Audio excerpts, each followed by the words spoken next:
All right, and we are back. What's going on, guys? I am Mike with Obviously Outdoorsmen. Today we are here with Alex with First Cast Fishing. He is down in North Carolina, and he is honestly one of the best swim bait fishermen that I have seen on social media.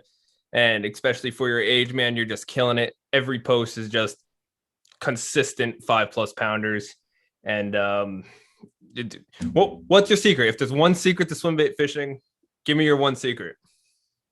First off, thank you so much, man. It means a lot. Honestly, the biggest secret, in my opinion, and the thing that you need to do to like be successful in swim baiting is just put the time in. I see a lot of guys that go out there and buy expensive baits and they, just have them on their table and they rarely fish them. But the key is to just go out there day after day after day, learn the bait, learn the way your bass react to the bait, and just etc. Just go out there and fish. And if you do that, you'll be successful. I mean, I'd say a lot of my big fish come into like hours into the day, honestly. Sometimes it's not like that. Sometimes it's right away. But when I first started out, I mean, it was a grind to really learn. So it's first off, I'd say just you got to put a lot of time into it. All right. And on the average day, on like the average lake, what's your catch ratio or bite ratio?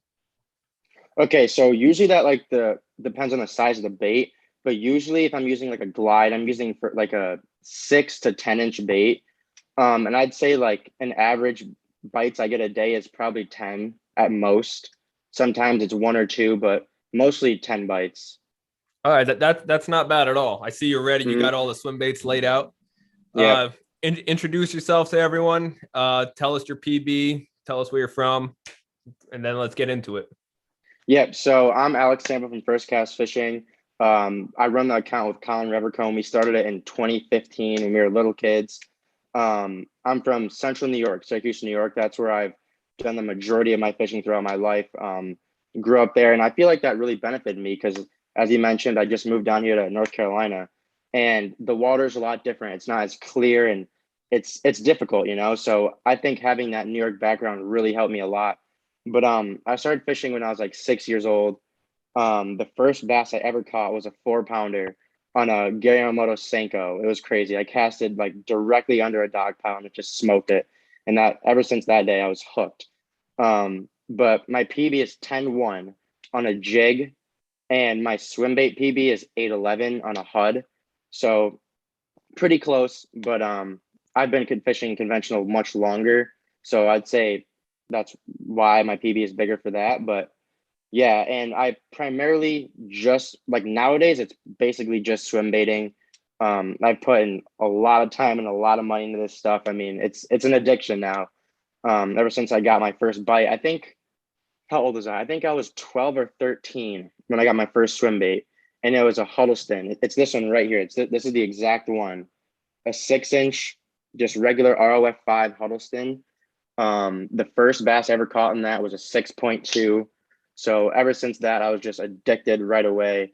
And since then, I mean, I when I was 12 to I'd say 17, I wasn't really fishing swim baits that much. I just discovered them because I watched the Butch Brown 19 pounder video that he caught the that 19 on the HUD, and that's why I got the HUD initially. So I basically just stocked up on HUDs from that whole 5 year gap, and just fished those. I wasn't really that big into it.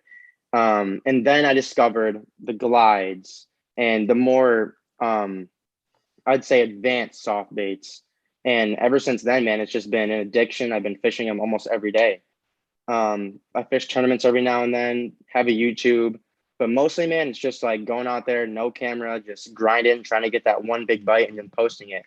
And if you look at my YouTube back in the day, I would post videos all the time, but it like got to the point where spot burning became a huge issue. Like it's just you can't. It's hard for me to post because I would post a video, right?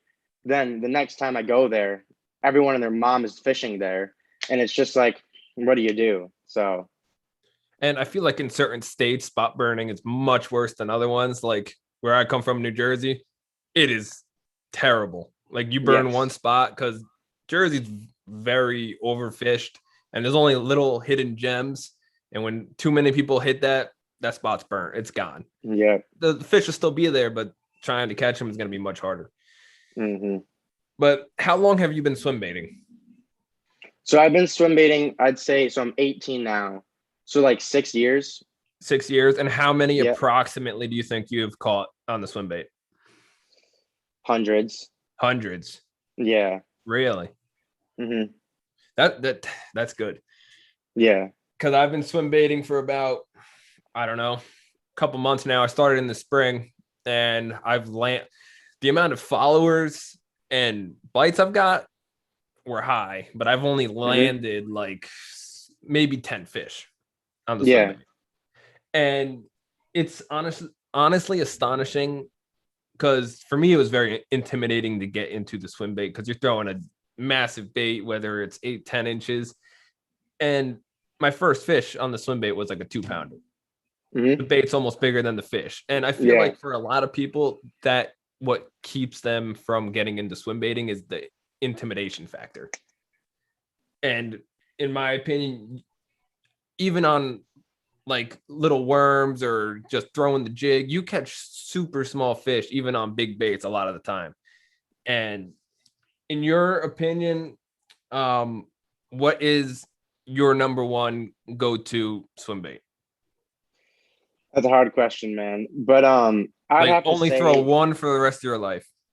oh, one for the rest of my life, Depths 250, new style, 100%. Now, why is that? It's just because of the draw power. Now people don't really realize when they hear that draw power what it really means. But when you throw a Depths 250, a 10-inch glide bait, and it has that internal like vibration system, the new styles have that. It's astonishing. I mean, I've had wolf packs of 25 plus pound bags behind my bait with that thing. And it's just like, I've never seen anything like that before. And just like you said, it's not only big fish that eat it, it's a 10-inch bait, but you'll catch 2 pounders. I've even caught 1 pounders on that bait. But I'd say the main reason why I'd say that bait is the draw power and just like the way it swims. I like how you can glide it and keep it there and glide it again. They're very long glides, so it can stay in that bite area for a longer amount of time. Now, I hear a lot of people say that the Depth 250 is like a exclusively an open water bait, which it excels in open water. But I've caught in a ton of bass like in cover, in docks, like brush piles, all of that. Um, and that really just depends on like the tuning of it. Like you can tune the OGs, right? But you can't really tune the new styles.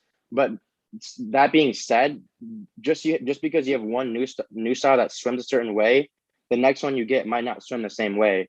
Like I have two Depth 250s right now, and they don't swim the same. One I like to just glide it long, like I said, and one I fish super erratic. And I like to dart it around. But yeah, it's definitely the Depth 250. Um, if if I didn't have that, it would be the Clash 9. Well, I'm surprised on that one, because normally everyone says the HUD. Hmm. Yeah. But that was a pretty long intro. And for all the new beginner swim baiting people out there, or you're trying to get into it, you just heard about it and you want to learn about it, guys, we're going to cover the gear, we're going to cover the rod, reel, line, down to the hooks and swivels, how to throw the bait, how to retrieve it, and the tips and tactics to get that actual strike. So let's start off with the gear. Rod, what are you throwing? Typically, what are you throwing? Okay, so typically I'm throwing an 8 foot heavy, like a 2 to 8 ounce. Like that's a great universal rod for soft and hard baits. So I throw the Dobbins Fury, which is a inexpensive swim bait rod, but honestly, it gets the job done. Like I just haven't had a reason to get a more expensive rod than that, because that just literally puts them in the boat almost every time. Line is very dependent on the bait, but I'd say that the best universal line you could get is 20 pound Seaguar Brazex. That's basically all I use. Now you'll hear some people that say that they like braid the leader with some baits, and personally, like it just depends on you. If you're someone that likes to do that and that you can tie good knots, like I emphasize that good knots, then do it. You're gonna have a lot more reaction to your bait right away. Like when you're doing those half turns like that, it's gonna react a lot quicker than if you're using mono or, I mean, straight mono or straight fluoro. It's gonna be a lot quicker than that. But you do take a risk with tying a bad knot and just slinging off your bait into the sunset. So like I said, I like to use 20-pound Seaguar Braze X for basically everything. Like I don't really switch from that. And I just do it straight into the spool, load it all the way up. And for a reel, I would recommend a 300 size to a 400. Now, when I first got into this, I used like a 200 size, like a Tranks 200, and it worked. But then once I got into like that 7, 8, 9, 10 inch size bait, it became a little difficult, and like I was kind of ruining my gears. So I would recommend a 300 size. I use the Corrado K300, the Tranks 300 is great. The Daiwa Tutua 300, all those are amazing. And I personally, I use a faster gear ratio. So my Corrado is a 6.3, but in reality, it's like a 8.2 because it has bigger gears. So it's not gonna say 8.5 or whatever it's gonna say. It's gonna say 6.3, but the bigger gears, it's a lot faster retrieval. I like that because you can, okay, for a Huddleston, some people might say that's not good because you want to fish them slow, but you just you gotta train yourself to go slow if you're gonna use that fast of a reel for like a soft bait. But the main reason I use that fast of a reel is because of my glide baits. When you have a follower and they're hot, you want to make those fast movements like it's getting chased. You never see a bluegill getting chased by a bass and just keep swimming at the same pace. That never happens. They always speed up. So that's why I like a faster gear ratio. So I can always get away from the bass, get them mad. Because if you keep it away from them, they're going to get pissed and they're going to eat it eventually. Gotcha. Yeah, that's basically on the line of what I'm using as well. For my rod, I'm throwing an 8-foot Dobbins Fury. Same, just like you, heavy, fast action, 2 to 8 ounces. And guys, they're only like $130. They are not an expensive rod, but trust me, for a beginner and even intermediate, and if you're just going out there slinging baits, the Dobbins for that price is really good. But a lot of people go to like the G Loomis and all the other brands, and you're running a lot of money for essentially the rod that does the same thing. Yep. But as far as the reel goes, I'm throwing the Shimano Tranks 301. My gear ratio is a little slower. I'm throwing the 5.3 to 1 or 5.6 to 1 right there. That big line spool, it just makes the difference because you are launching that bait across the entire lake. Yeah. And it's honestly incredible when you're fishing next to someone that doesn't swim bait and you launch a swim bait and that thing hits the water and people thinks like someone's dropping rocks from heaven into the lake. It's incredible. As far as line goes, I started off when I was learning, I was throwing braid to fluoro. I never had the issue of launching a bait into the water or anything like that. But if you go braid, I honestly liked it. And the only reason I have fluoro on my reel now is because I had a massive backlash when I was fishing in the wind, and that's what I had on me, and I wasn't waiting for a shipment in. But it's been on my reel for like 4 months now, and I'm liking the fluoro, straight fluoro better. But if you are going to go braid, I do recommend throwing 65-pound braid right in that, because if you're throwing braid to leader anyway, everything on your rod is just amped up. So why would you chintz out on the line, especially if you're going braid?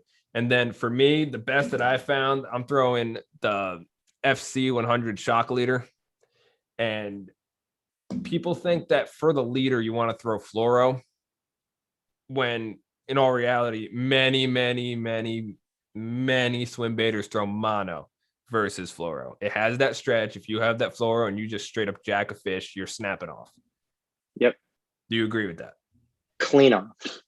you don't want to do that. The one thing that I want you guys to understand is when you're using a bait of this size, they do not care about the line. You can use 40-pound mono. It doesn't matter. They're looking at the bait.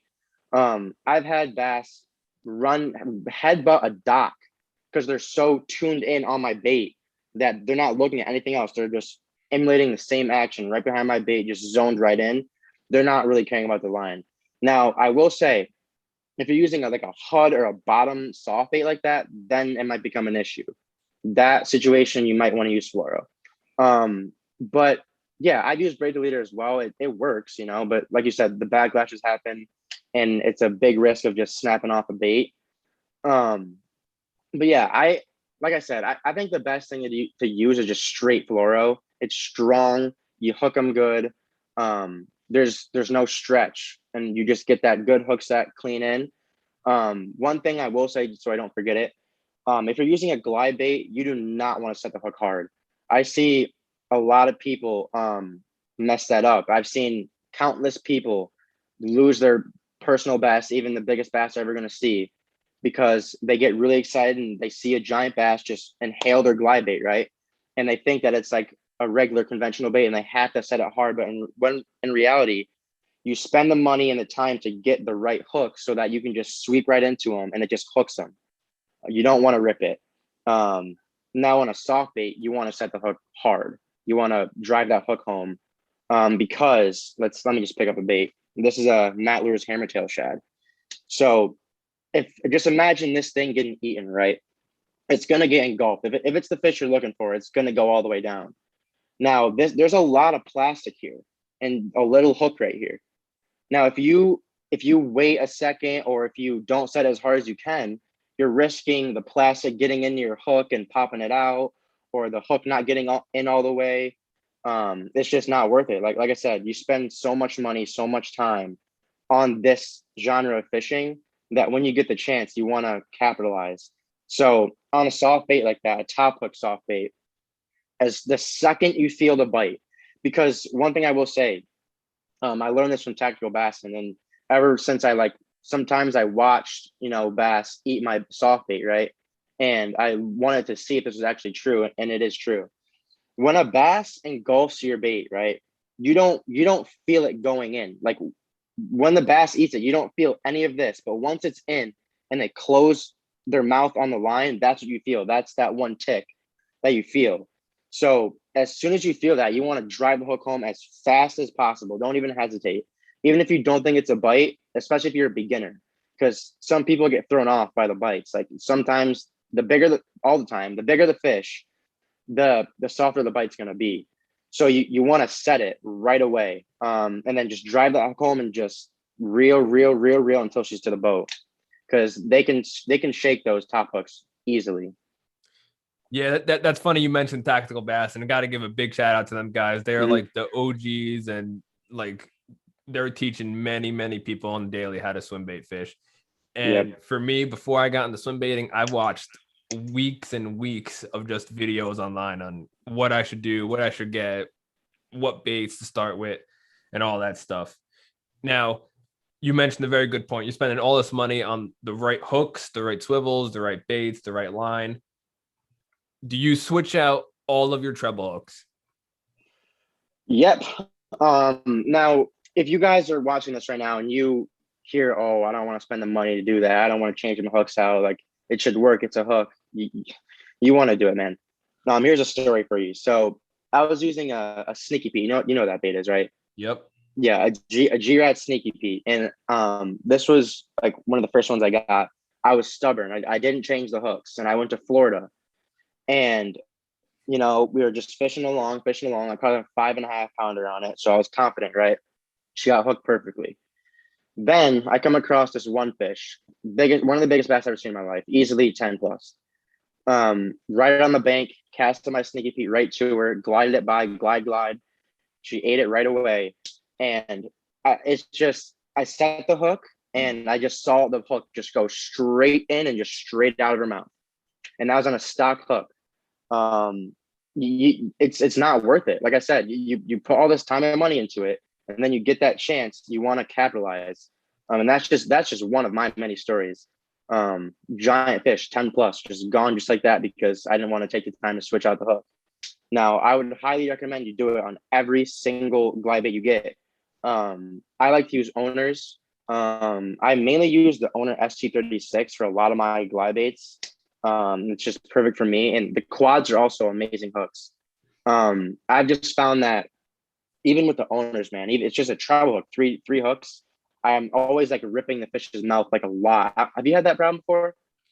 I haven't had that much problem. The only thing I do like about them, because a lot of the hits with the glide baits, it's not just like a truck hitting your bait. They'll come up and then just flash their lips at it and suck it in, and a treble will just catch them in the face, somewhere on their face. They're so sharp. I don't really have that issue with them with ripping them apart, luckily, but I rather hook the fish if it's going to be the biggest bass of your life. Exactly. They're so sharp. As long as your goal is to catch a PB, especially if you're throwing swim baits, I think that's a good thing. Yeah, it definitely is. I was just gonna lead into saying like that's why I don't use the quads, because I feel bad sometimes like how badly some of these fish's mouths like get ripped just off a regular ST36 treble. But I have experimented with the quads before. It sticks them. It's perfect. I don't lose fish on those. But yeah, you want to change the hooks out, guys. It's just not worth it. Like, if I can't emphasize that enough, like I really can't. It's just because you might be swim baiting for years, right? And you only get that one shot at a DD. You want to have the right equipment. Like, I just can't emphasize it enough. Like, it's really true, because I've experienced it. I've tried it myself, not changing out the hooks, and it just doesn't work. While you're at changing out the hooks, do not forget to change out your split rings. Yes, they may provide decent hooks on your glide baits or whatever baits you're throwing, but they might chintz out on that split ring depending on what bait you're throwing.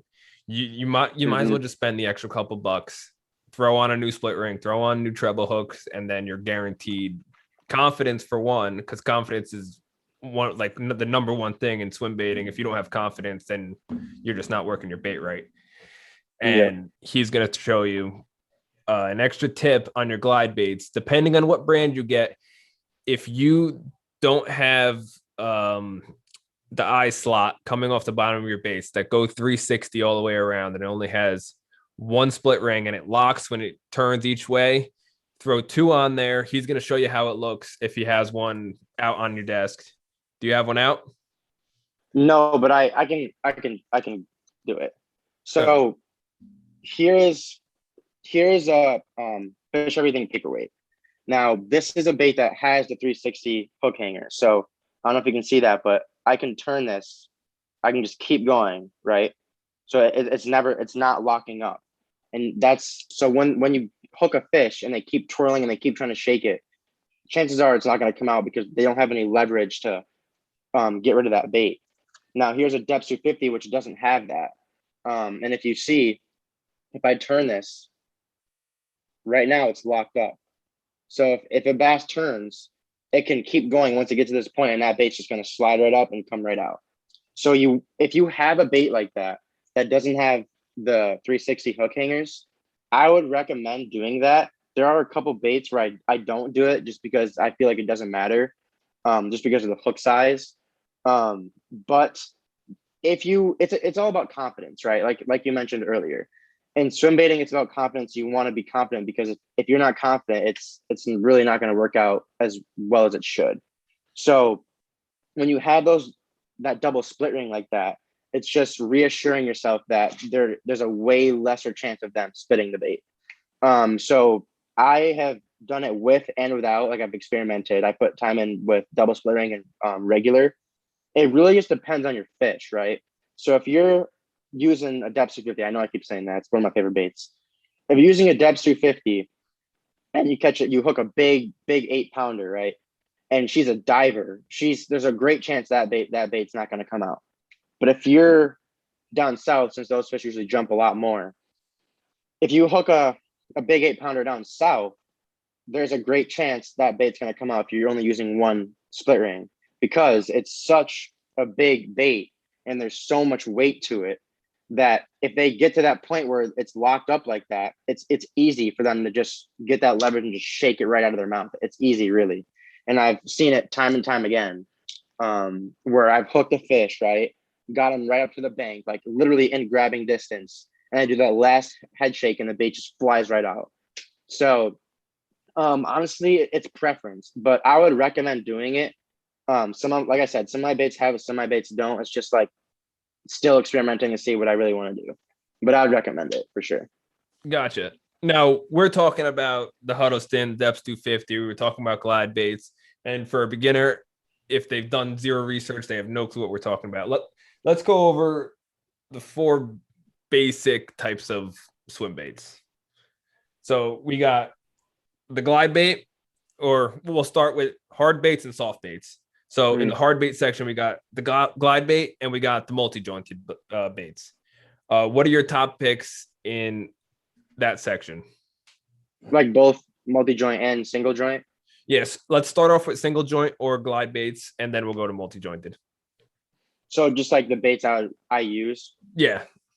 Okay, so for just a regular single jointed glide bait, my arsenal consists of Depths 250, Gangcraft 230, Clash 9, Tiny Clash, Paperweight, Sneaky Pete, Depths Bullshooter. And also, this is a new one that I've been experimenting with, the G2 Shell Cracker. This is honestly a pretty beginner bait. Like it's you can use it as a beginner, you can use it as someone that fishes swim baits a lot. Here's another cool color. I just got that There right you in the mail. There you go. But yeah, that's basically what my single jointed baits consist of. Now a lot of those baits, no, all of those are 100 plus except this. But like I said, it's a money commitment. It's a time commitment, and if you want to really catch them like that, you got to go with the best stuff is. Now for multi-joint, I really go toward Bull Shad. Mike Buka, if you guys don't know who that is, he makes some amazing baits. He's been doing it for a very long time. I've had the 4x4, the regular Bull Shad, the Bull Trout, like all of those, and those are just amazing baits. There's a Gamecraft just came out with a 183 shift. So this is a Gamecraft 230. It's a little bit smaller, and it has another joint right here. So it's more of like a tighter S glide. It's not like a bigger glide like this would be. It's more of like a tighter swimming action. That's another great one. But like I said, for multi-joint, I basically only stick with Bugo just because he has such a big variety and they're all just amazing. Now, when do you throw a single joint versus a multi-jointed bait? Okay, that's a great question. Sometimes it just depends on like what I want to throw that day. But if it like really comes down to it, I like to throw multi-joints like when there's a lot of cover. Now, some people might be like, oh, wait, that's actually really interesting. But so like, let me lay out a scene for you. So let's say you're like going down the bank, right? And there's a lay down tree. That's when you can use a glide bait there. It'll work. But I like to use a multi-joint because just of how you can go and stop. Now, so let's say you cast to the base of that lay down, right? Then you go, stop, and it just stops and turns like that. Now, if there's a bass looking at that thing and it stops and it sees that opportunity, it's gonna keep going and might eat it on that first stop. But I like to go, stop, go, stop, and I just work all along the cover that way. So basically, to sum that up, I like to use multi joints in spots that are very predictable for there to be bass. So a milfoil field, as I like to call it, a dock, a brush pile, a laydown, those type of situations, I love to use a multi-joint. Like I said, you can use a glide there as well, but I really like the multi-joint there. Gotcha. Now, how do you retrieve the glide bait when you're fishing the glide? Okay, so that is very dependent on the glide bait. But so I like to purchase glide baits on this style of retrieve. So I like to work my glide baits with, nice longer glides. So not really like a fluent swim like this. It's kind of like glide, stop, glide, stop, glide, stop, like hovering in that area. And that really is, so it's staying in the strike zone. That's really what that is.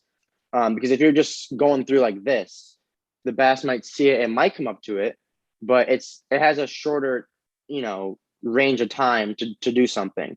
But if you're just gliding slowly like that, then they have a time to look, swim up to it, and eat it.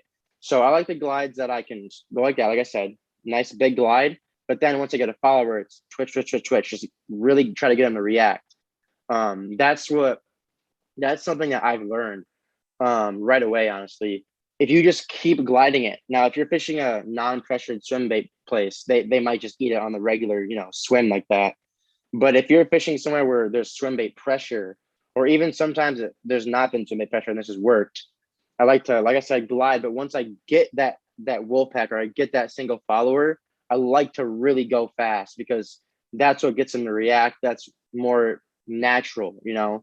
Like I said earlier, you never see a bait fish with a bass behind it just swimming the same pace that it was before the bass came behind it.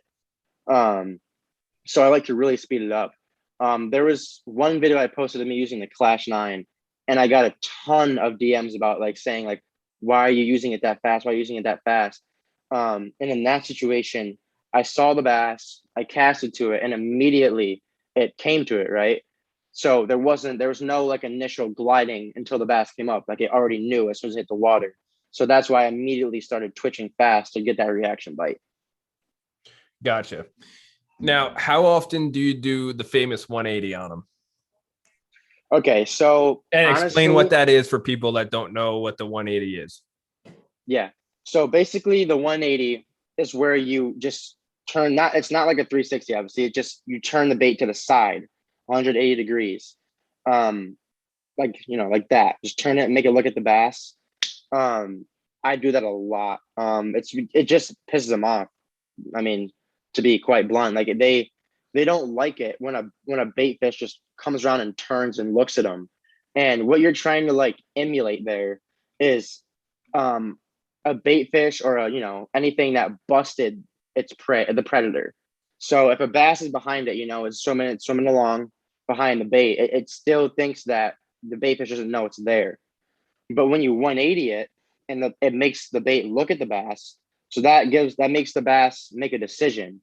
It's either going to be like, oh, here's an opportunity for me to strike because it sees me. It's going to swim fast away, or it's going to be like, oh, this is fake and just swim off. So I use that tactic a lot. Basically, I'd say 70% of the time I'm doing that when I get a hard follower. Now, this is something I definitely want to dive into because there's different kinds of followers. There's followers that are far back, just they're looking at it. They're like, oh, what is this? They're not showing signs of aggression. I'm sure you've had those followers Yeah, before. I've had a lot of And those. then, yeah. And then there's followers that are, fins flaring, mouth opening and closing behind the bait. And that's when I do it. When they're acting like that, when they're showing aggression, that's when I like to do it. I don't really like to emulate things and do that 180 when they're far behind it, because when they're far behind it like that, they're second guessing it. That's what that is. They're not like, oh, this is real, I'm gonna eat it. They're like, what is this? And when you do something like a 180 when they're far behind it, they might be like, that's fake, and then just swim away. So I like to do the 180 when I have a hot follower.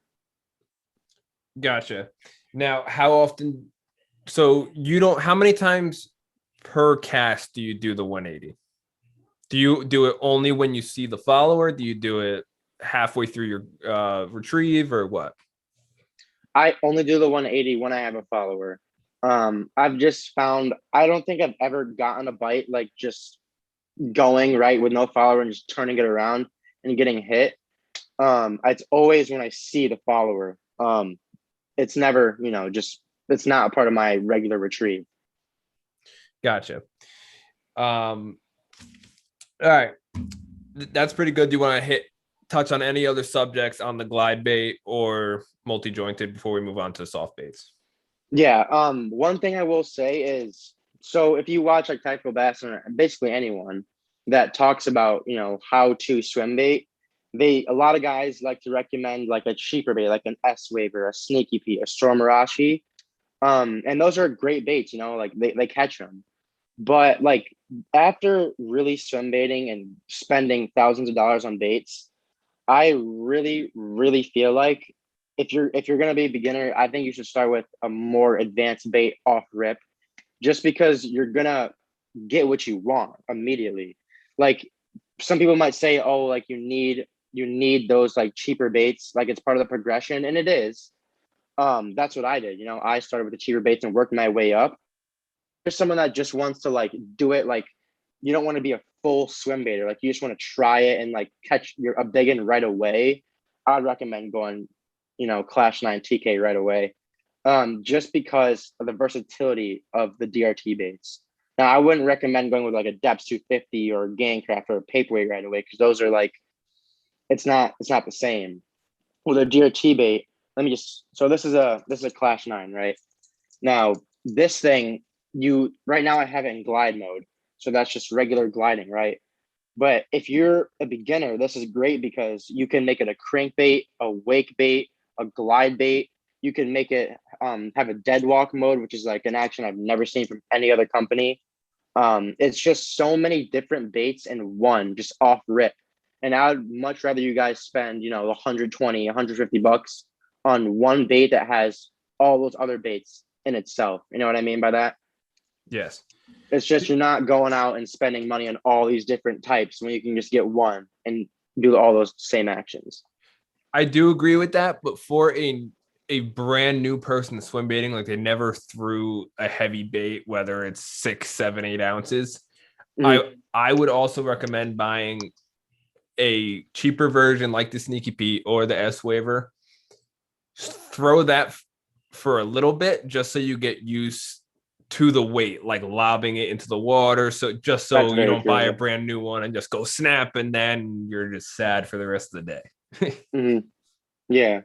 So for the glides, give me 3 glides that are your most favorite, 3 multi-jointed. Well, on the multi-jointed, I could pretty much agree with you. Bull shads, the Mike Bukas. I'll agree with you on that one. Now, what about the glides, the top 3?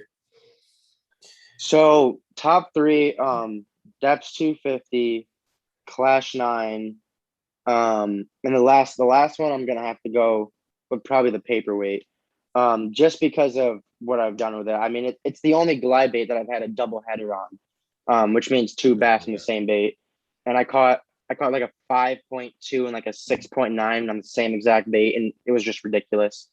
So those are definitely my top 3. 250, K9, paperweight. Gotcha. Sounds good. All right, now let's move into the soft baits. You want to split that up into 2 groups, the top hooks and the weedless?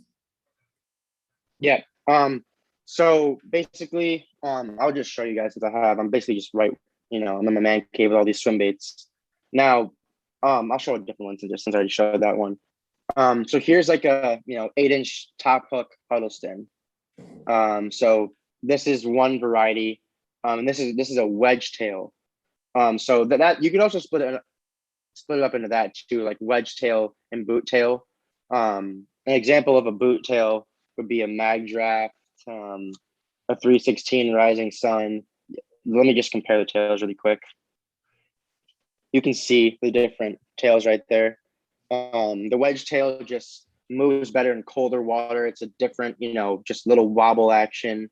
Like I said, shines in colder water. And the boot tail is a very erratic, like fast swaying kind of thing. As you can see, that one's going to have a lot of action, just based off of how soft it is. But so back to what I was saying, top hook, weedless.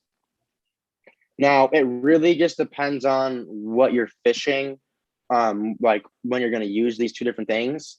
But I usually go toward the top hooks because the top hooks, let's say you're not in position right when a bass eats it, the hooks is already out.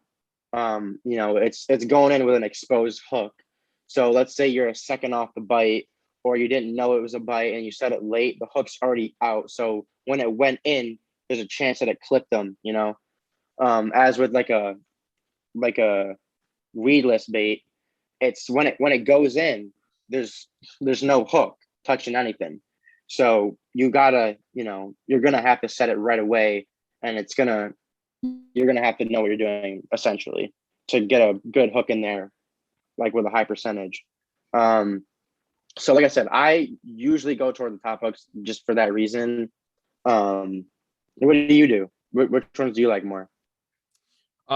For me, I like the top hooks much better because before swim baiting, well, it still is, but the best way I could relate top hooks to is fishing a jig. It's the same type of bite. All you're feeling is a tick, unless 1 out of 50 bass may just crush it and you're already hooked up. But 90% of the time, it's just a little tick. And I feel like a lot of people trying to learn, especially the Huddleston, because that's basically the most famous swim bait, in my opinion. That's what most people have in their arsenal, in their tackle box. That's what they're throwing.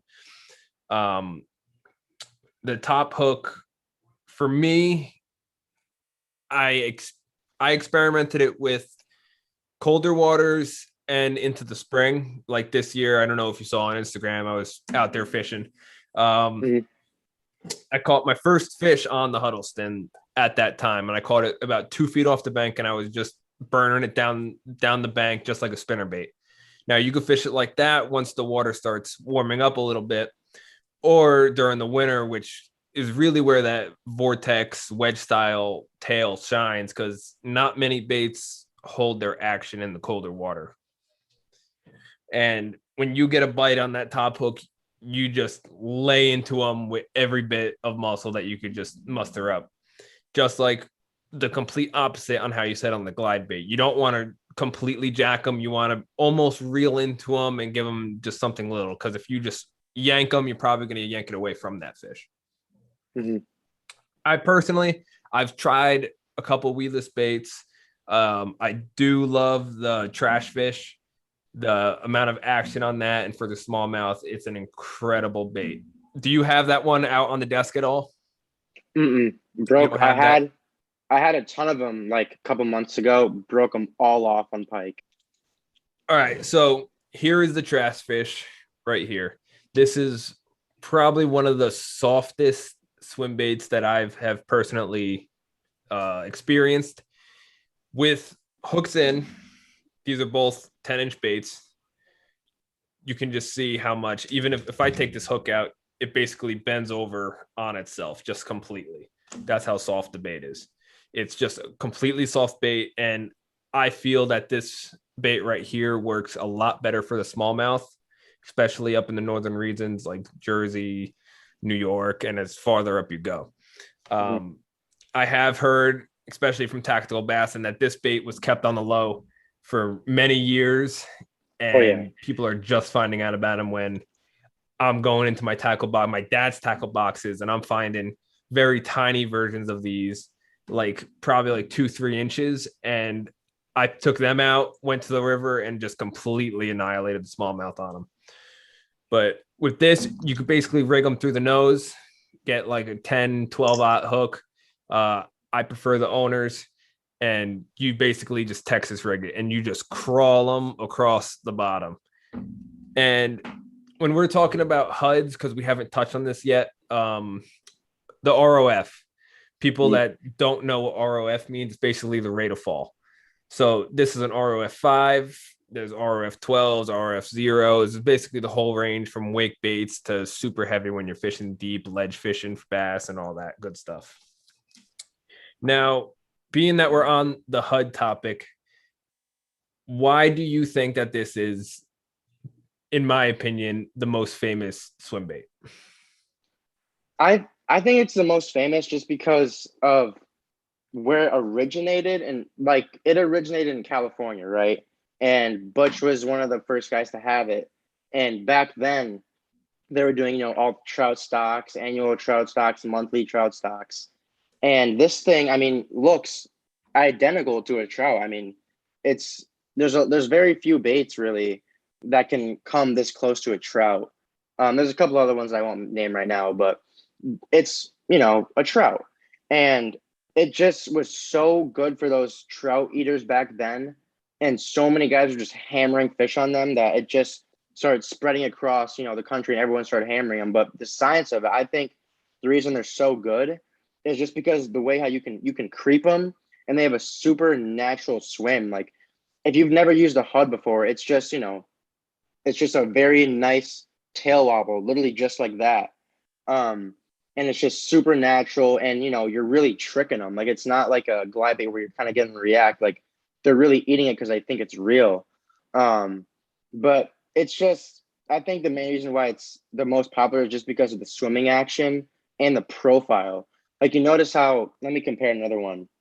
These are both 8-inch baits. This might be, I think this is 7 actually. But look at like the height difference, right? This is so much more of a bigger meal. It's gonna have to be a really big bass to get that down. But since this is a trout profile, And it's still 8 inches, but it's a trout profile, so they can really get it down easily. Like it just slides right down. So it's got a nice hookup ratio. Like I said, swims very well. And one thing I like to add so I don't forget is you don't have to have trout like in your water to catch them on HUDs. Like even so, this is a better example. This is a HUD, right? A weedless HUD 68, and it has the body of a trout, but it has that shad. I don't know if the light's picking that up, but it has a shad pattern.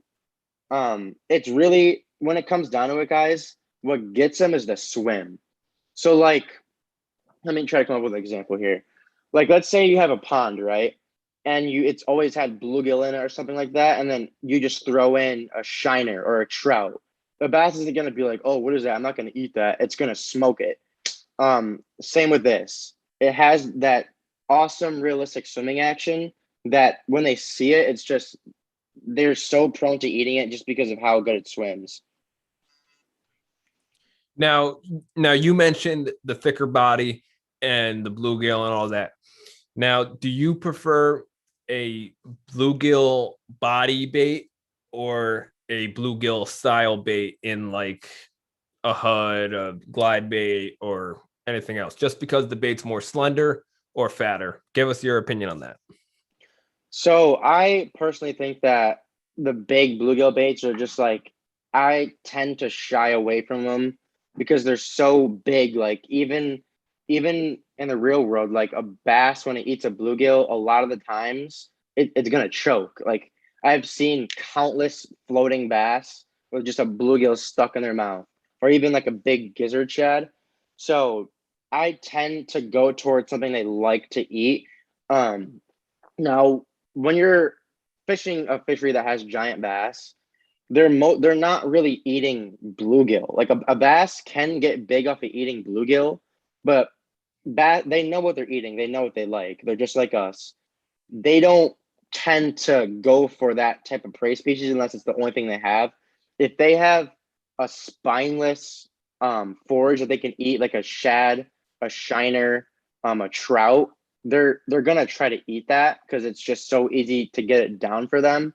So I like to go toward those style of baits just because that's what they prefer to eat, and it's a way better hookup ratio.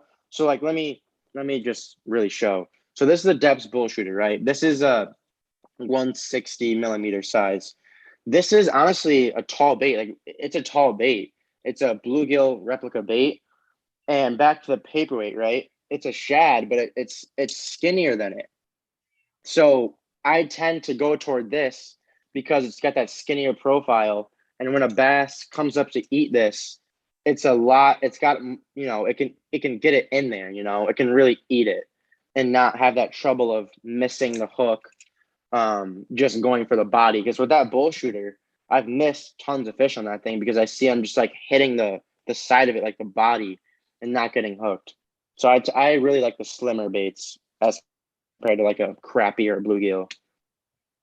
Gotcha. And I know we're straying away from soft baits a little bit, but we had to touch on that. Uh, the big thing with that too is the more body of the swim bait that you're throwing is the more that they could use against you with the leverage. With all of that, if the best way I could put an example to it, if you're ever holding a bass that you caught on like a Texas rig Senko or something, and you're trying to mess with it, get it out, and then you just take your hand and you pop it out. If a fish is the jumper, like he was talking about before, and he goes up and he goes to shake that 8 ounces back and forth, it's basically just going to shoot that bait out. They're using all that leverage against you. It's just like the jig. As soon as you really wrench on them, if you feel that fish, you're really not going to lose them. Because as soon as you feel that fish, you just wind and wind and wind and wind. You don't let that fish play out. You don't do any of that. The longer that fish is in the water, the bigger chance you're going to lose that fish. Um, Back to soft baits for a second. If we're just giving beginners a chance to, they just want to dabble in it and they want to try out a soft bait here and there. What are a couple beginner lower price soft baits to start? And then once you're into it, what are some of your favorite soft baits? Okay, so if you're a beginner, I would highly recommend top hooks just for what the reason you just said. It's just like a jig. It's an exposed hook. It's a way higher chance of you hooking and catching that fish. Baits I would recommend is what we talked about. The 6-inch Hud. I would say don't even fish the regular 6. Go straight to the 68. It's just got a way wider tail thump and much more vibration. It's way better than the 6-inch. The Matt Lures Hammertail Gill is also a very good beginner swim bait. Super awesome action, top hook, obviously. It's really good. Another one I'd recommend is the Savage Gear. This is a weedless, but the top hook, the Savage Gear version of this right here. Well, this is a Savage Gear, but the top hook version I meant to say of this is an amazing one because it has that nice, vortex tail wobble to it, and it's a smaller bait, so they can, you can really catch a lot of numbers on it. Because when you're a beginner, you need that confidence, right? You kind of want to work your way up, and you want to start with those more smaller ones, because you want to feel what it's like to get the bite. Because a bite on that is the exact same as a bite on an 8-inch Hud. Like it's the same thing. Just that tick, just like a jig. So, like I said, top hook Hud 68, Matt Lures Hammertail Gill, the Scottsboroughs are really good. The Dream Smasher swim baits are really good. They're not expensive at all. You just got to get on the drops. That's a Dream Smasher. If you don't know, it's this right here. This is a weedless. Again, get the top hook. I haven't had any problems with hookup ratio with this, but if you're a beginner, I would still recommend the top hook. There's even now I'm gonna start. Is it okay if I dabble into like custom? Yeah, go into whatever. Okay. I'm still gonna be talking about cheap ones here, guys. So don't worry about the price. Real Prey is another amazing soft bait company. His name is Joe. He's a custom bait maker. He has super affordable prices. This is one of his baits. This is a Real Prey crappie. I think it's only $35, 25, and that's very inexpensive in the swim bait game. Here's a trout that he makes. I mean, countless fish on this bait. I caught 7s, 6s, 5s on this one. Great bait, and they're super inexpensive.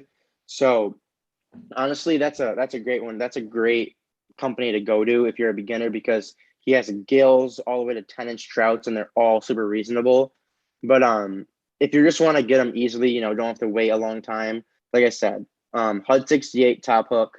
You can get at Tackle Warehouse, Hookup Tackle, Swimbait City has them as well. Super inexpensive. They're like $25. Now, some of you guys might be like, "Oh, that's a lot of money for one bait," but you got to realize when you get into this, that's literally bottom of the barrel. That's nothing in this game. But yeah, those are just a few of ones I'd recommend for beginners. And as you can see, I still use. Now for like, if you want to dabble into like, I don't know, a little bit more, I'd say advanced soft baits. The Matt Lures Hammertail Shad. It's $40, but it's still a hefty price for a bait. And the one thing I want to mention about the soft baits, guys, is that you can go out and spend, $35, $40 on a bait and break it on your first fish. Like, it's just some of the pours are inconsistent sometimes, so you're kind of risking it when you get a soft bait, but it's really worth it. But for soft baits, I really, really like to use what I showed so far. Like, I don't really use anything else other than this. Huds, Real Prey, Matt Lures, Hammertails. Now when I say hammertail, they make the hammertail shad, gill, like all trout, like all different kinds. I'm just, being general. Then the 316s.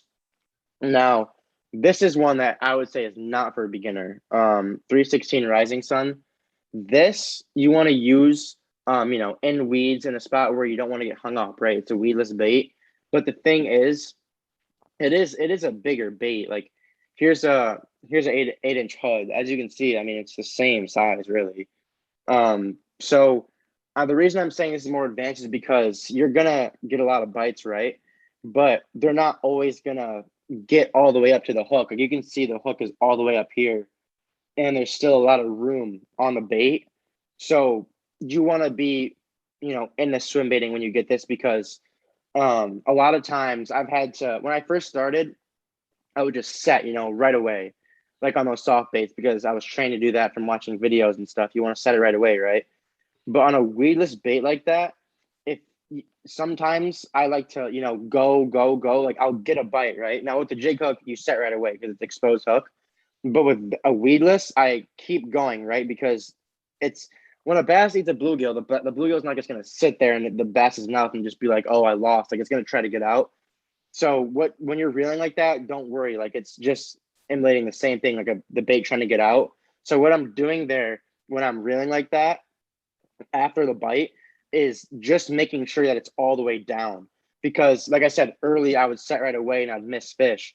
But what I've learned was when you keep going after the bite, then you feel that other bite. Like the initial tick, I keep going, but then once I feel the other tick, that's when I set. Because there's times where they eat it, right? I've seen 7-pound bass, which is a huge bass, eat this specific bait and only get this much of the bait. And as you can see, the hook's still out.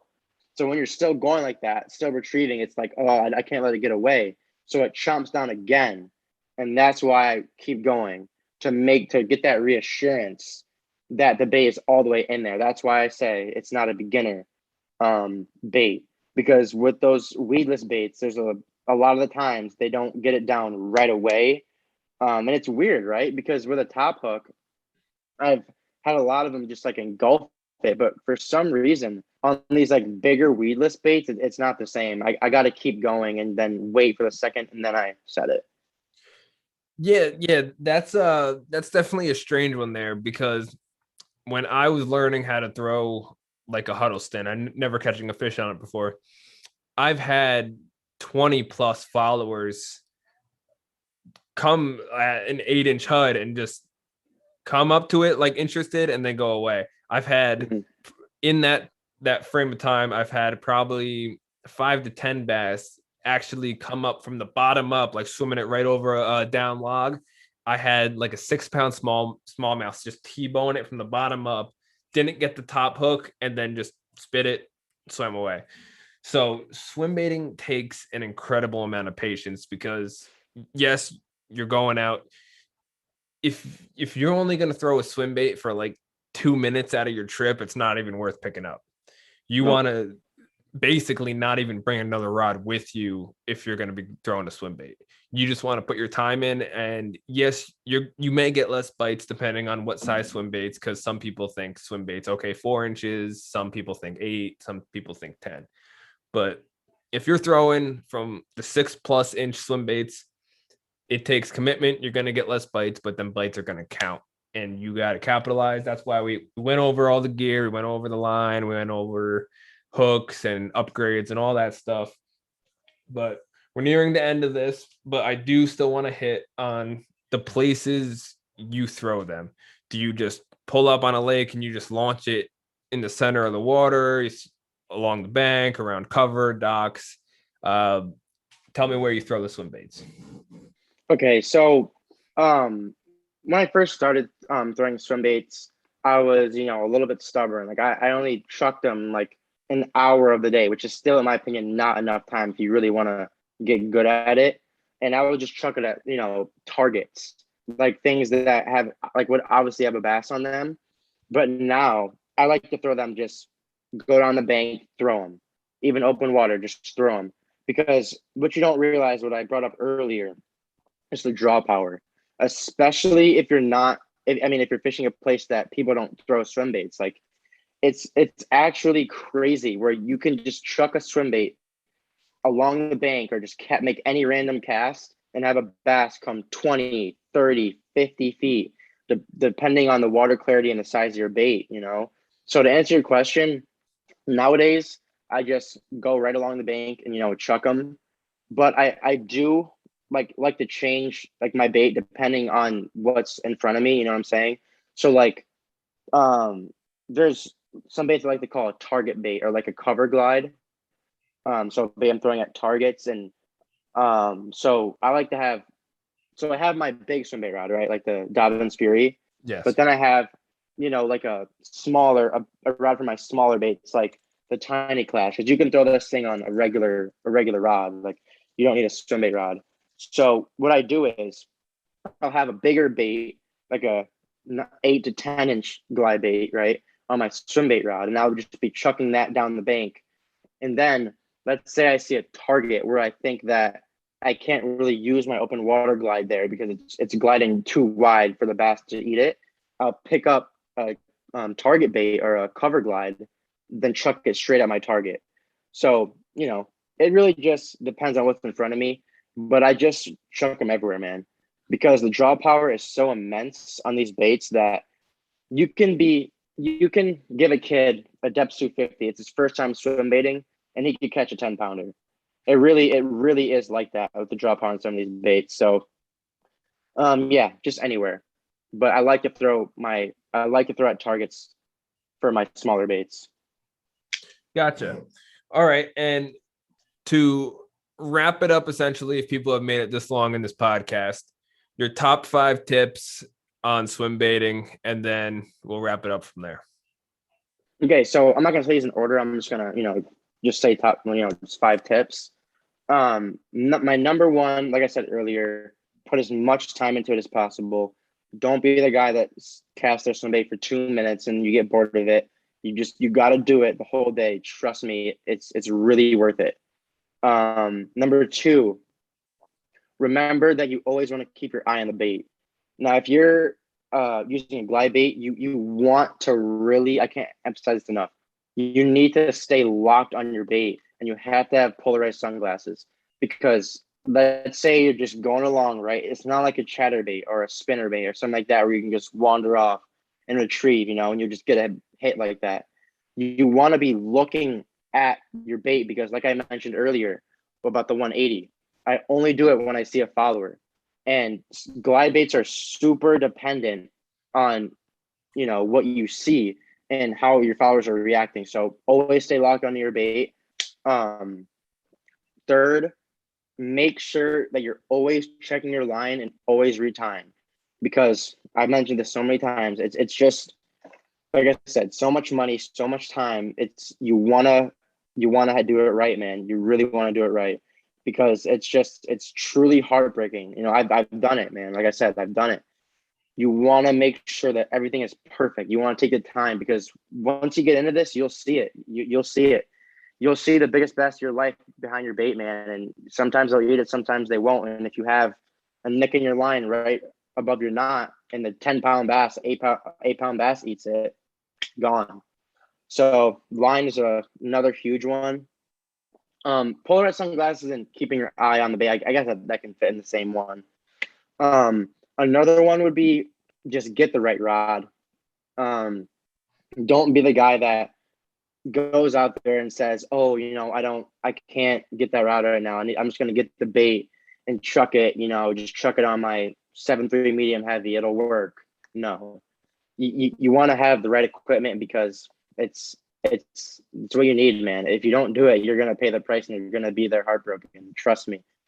Other than that, I'd say just you don't want to give up. You really want to be determined. Now, don't get into this if you're one of those guys that is just like someone that isn't that serious into swim baiting, or just fishing, I should say.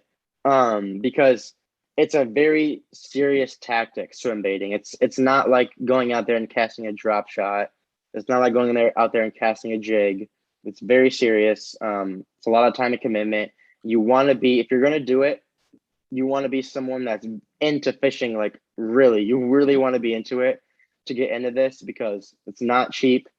It takes a lot of time, and it's serious, like I said. And lastly is, I'd say you got to have a short memory. It's just like golf. Do you play golf? Yeah.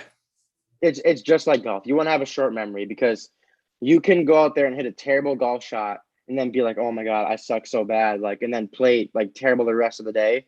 And in this, it's the exact same way. You can be going along, right, and have the biggest bass of your life, just smoke your glide bait, smoke your soft bait, right? And you don't hook it, or you mess up. You got to have a short memory, because the next cast, you can have that same thing happen again. And you don't want to be there sitting like heartbroken after. You want to stay determined.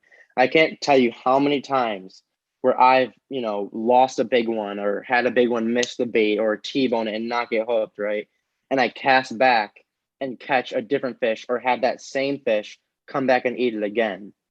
So lastly, just have that short memory, man. It's not something that you want to harp on after you miss one, because the very next cast, something truly amazing could happen. Yeah, swim baiting, that you have to look at swim baiting on every next cast could be my new PB, or it could be a double digit. That's how you have to look at swim baiting, because you're throwing an 8-ounce bait all day. You're going to get tired. It is very tiring, especially if you're throwing something like a HUD and you're just creeping it.